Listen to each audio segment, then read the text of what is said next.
우리는 없어서 못 먹는데 이탈리아에서는 줘도 안 먹는다는 골칫거리, 바로 꽃게입니다. 보시는 것처럼 등이 파래서 푸른 꽃게로도 불립니다. 뉴스 댓글들은 주로 이랬습니다. 놔주면 잘 먹을 텐데 좀 우리가 수입하면 안 되냐. 그래서 실제로 수입을 추진하는 업체도 생겼습니다. 맛은 비슷한데 가격은 저렴하다니까 언론은 물론이고 미식가들의 관심도 높았죠. 그런데 이게 화근이었습니다. 월 20% 이상의 수익을 보장하겠다는 감언이설, 해수부묘, 수협과 협약을 맺었다는 거짓말도 서슴지 않았습니다. 마치 방송처럼 보이게 진행자까지 내세워서 말이죠. 실제로 인터넷에 검색하면 관련 기사도 많이 뜨니까 피해자들은 깜빡 속아 넘어갈 수밖에 없었습니다. 업체는 억대의 돈만 챙기고 잠적해버렸습니다. 집중 취재했습니다. 한 유튜브 채널에 올라온 영상입니다. 전문가라는 남성이 한 달에 21%가 넘는 수익을 챙길 수 있다며 이탈리아 푸른 꽃게를 수입하는 업체에 투자하라고 권유합니다. 수협 인증도 받았을 뿐 아니라 사실상 독점 수입하고 있다고 꼬드깁니다. 이 바다라는 업체가 지금 이탈리아 푸른 꽃게 포획 점유율의 80%를 이제 가지고 있습니다. 대단합니다. 지난 16일 40대 여성 A씨는 이 영상을 보고 업체에 1,100만 원을 입금했습니다. 유튜브 보고 했거든요. 유튜브도 보고 예전 작년에 텔레비전에서 푸른 꽃게 이태리 있는 거 보고서 폐기하고 우리가 수출한다고 수입한다는 이런 얘기를 봤어요. 뉴스로. 그런데 얼마 지나지 않아 업체는 돌연 홈페이지를 닫고 잠적했습니다. 사이트를 방문해보니까 사이트도 완전 없어진 사이트라고 나오더라고요. 일단 처음에는 아닐 수도 있을 거라는 생각을 했는데 이제 약간 확실해지니까 엄청나게 큰 돈을 투자한 건 아니지만 저는 좀 참담하긴 하죠. 알고 보니 해양수산부와 수협, 대기업과 협약을 맺었다는 홍보도 모두 거짓이었습니다. 수협에서 인증제도는 따로 없는 걸로 알고 있거든요. 지금까지 확인된 피해자만 30여 명, 피해 금액은 최소 4억 원이 넘는 것으로 파악됐습니다.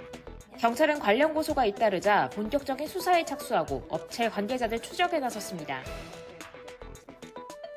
메이플 스토리, 게임 즐기는 분들이라면 다 아는 유명 온라인 게임입니다. 이왕 잘하는 거 더 잘하면 좋잖아요. 그래서 이용자들이 아이템을 사곤 합니다.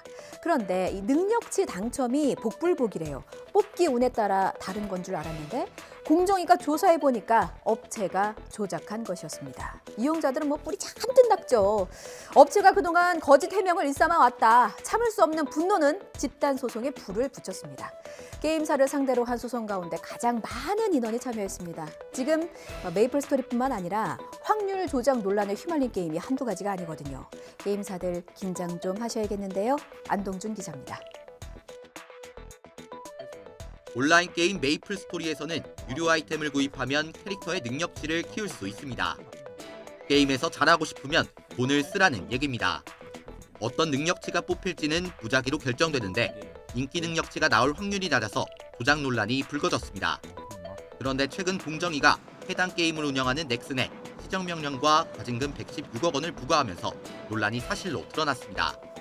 확률형 아이템의 확률을 소비자에게 불리하게 변경하고도 이를 누락하여 알리지 않거나 거짓으로 알린 행위에 대해서 전자상거래법 위반으로 보아 그러자 해당 게임 이용자들이 넥슨을 상대로 환불과 손해배상을 청구하는 집단소송 준비에 나섰습니다. 게임 회사 측이 정보 비대칭을 이용해서 확률을 조작한 사례이므로 굉장히 분노를 느끼고 소송을 제기하게 된 것 같습니다. 소송에 나선 이용자들은 확률이 조작된 걸 알았다면 구매하지 않았을 아이템을 속아서 사 손해를 봤다고 주장합니다. 정상적인 소통이 이루어지지 않는다면 소송 행위를 통해서라도 이제 우리의 이렇게 권익을 마련을 해야 되겠다. 소비자로서 존중받아야 되겠다라는 인식을 판결로서 보여준다면 이제 비로소 우리 사회가 게임 이용자의 권리를 중요하게 생각한다는 방향으로 변화했다고 자신 있게 말할 수 있지 않을까. 노인 보호 구역을 본 적 있으십니까? 그런 게 있었나 싶은 분들이 많으실 겁니다. 왜냐? 차량 안 보이니까요. 노인 보호구역에는 차량들이 빼곡하게 주차돼 있습니다. 불법 주정차들이 도로 절반가량을 차지하고 있으니까 이것이 보호구역이라는 걸 알아차릴 턱이 있나요? 노인보호구역은 어린이 보호구역처럼 속도가 시속 30km로 제한되고요. 주정차도 금지됩니다. 위반하면 과태료도 2배예요. 처벌도 가중됩니다. 그런데 많이들 모르십니다. 왜냐? 잘 안 보이니까요. 운전자들도 답답하고 억울합니다. 노인도 어린이처럼 보호가 필요하다는데 정작 단속 카메라 없죠. 잘 보이지도 않죠. 있으나 마나하다라는 평가가 나오는 겁니다. 노인 인구는 빠르게 늘어가는데 대책은 실효성이 떨어지는 거 아닐까요? 윤태인 기자가 취재했습니다. 서울 동대문구에 있는 경로당 앞입니다. 통행하는 차량 사이로 어르신들이 아슬아슬하게 지나갑니다. 노인보호구역이란 말이 무색할 정도로 도로 옆은 주차된 차들로 빼곡합니다.